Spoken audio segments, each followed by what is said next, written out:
Magandang araw po sa inyo. Ito ang guided by my angel. At ang ating reading ngayon is Love Reading for March para sa mga Gemini. And 3 card spread po tayo.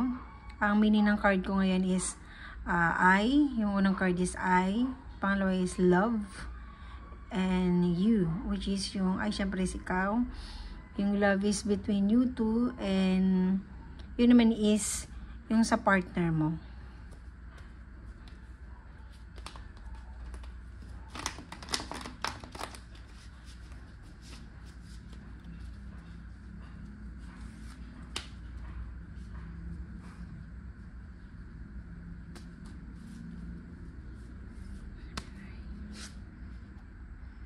I love you. So, meron tayo 2 cards in reverse.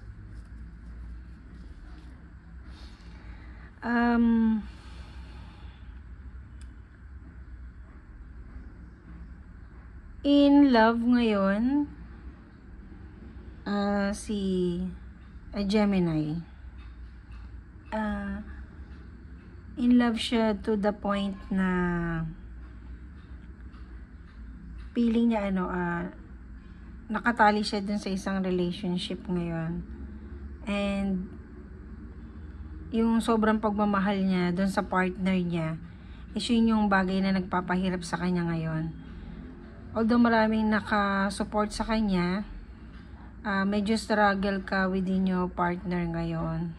But siguro dahil marami kang circle of friends na broken-hearted din, kaya parang nakikita mong ganun. So, na-attract mo kung ano yung relasyon ng mga kaibigan mo o yung surrounding mo. Kaya parang ikaw din ganun. But actually in reality, hindi naman dapat. So, dahil nakita mo yung paghihirap ng ibang mga tao sa relationship nila ngayon, lalo na syempre yung circle of friends mo o yung sa mga kamag-anak mo, piling mo ikaw din ang ganon. Pero nakikita kong mahal mo yung partner mo at dahil doon medyo marami kang anxiety at hindi mo nakikita at the moment kung ano yung mga bagay na ginagawa niya para din sa'yo. And parang feeling mo parang ikaw ang victim. Ikaw yung victim ngayon.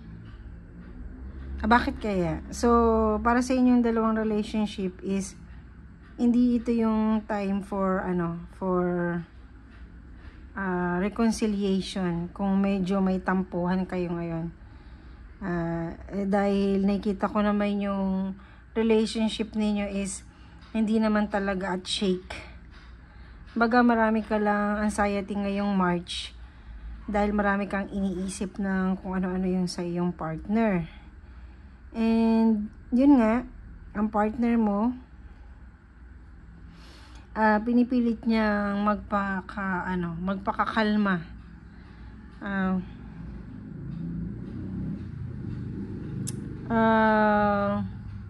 Hindi naman actually inihimay-himay niya yung sarili niya ngayong March. Kung ano ba yung mga nagawa niyang pagkakamali. At masyadong mo nang ino-overreact lahat ng mga kinikilos niya. Dahil doon malungkot siya ngayon. At pinipilit na kanya muna, iniiwasan kanya. More on iwas siya ngayon sa'yo kasi talaga Kasi nga ikaw is marami kang mga question na minsan di niya na yan masagot. So kung single ka naman, masasabi natin na gusto mo na mahanap yung partner mo talaga. Yung sinasabi mong soulmate. Pero hindi pa handa yung pagkakataon or yung magiging partner mo for you to attract mo siya. Kasi minsan, di ba, sabi nila kung ano yung pinipilit mo minsan, yun yung hindi kusang dumarating. So, hayaan mo lang na ang pagkakataon na magbigay sa inyo para magkita kayong dalawa.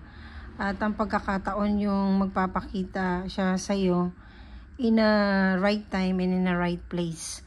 but not too soon and not too hindi na masyado matagal. Ngayong 2025 possible na mag-meet din kayong dalawa dahil meron kayong medyo maganda yung compatibility ninyong dalawa, and masyado siyang strong, medyo weak ka. And siyempre sa mag-asawa at magka-partner ngayon is opposite attracts nga talaga yon. And palagi ko tanggalin mo lang muna yung mga anxiety mo na mag-focus ka lang, kasi kung meron man siyang nagawang kasalanan sa'yo before, siguro naging kasalanan mo na lang din kung bakit niya nagawa yung kasalanan na yun. Yun lang ang nakikita ko. So ano ba ang ating spell for para sa mga Gemini para medyo ma-improve naman yung relationship nila?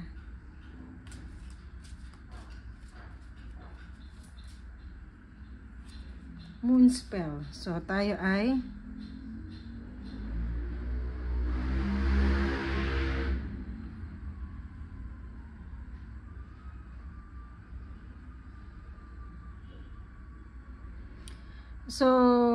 isang klase siya ng moon spell kung saan ikaw mismo is magme-meditate ka or magdarasal ka nang hindi yung sapilitan. Baga, embrace mo lang siguro kung ano yung dumarating sa na vibration at kakalmahin mo lang yung sarili mo at sasabihin mo lang yung pangalan ng partner mo at sabihin mo na sorry kung ano man yung mga nagawa mo sa kanya, at siguraduhin mong magbabago ka. At kung single ka naman, yung spell na yun is spell para mas mapalapit niya sa sayo sooner, and kailangan mo ding baguhin yung sarili mo para pag nakita kayo is handa kayo or prepare ka na kung ano man yung magiging relationship ninyong dalawa. And nakita ko rin to yung sa mga naghiwalay na before is may nakita akong possible na magkabalikan kayo ng partner nyo kapag ikaw mismo is nabago mo yung sarili mo. Kasi at time na siguro ikaw yung naging problema, siguro masyado kang insecure and jealousy, kaya kayo naghiwalay. So kung mapapabuti mo yung sarili mo at masasabi mo sa sarili mo may possible kasi mahal ka pa niya mahal ka niya at gusto lang niya sigurong may mabago kasi nahihirapan siya yung paulit-ulit na routine. So sa ngayon Gemini, yun lang ang aking reading for you ng love reading for March. Maraming salamat and God bless.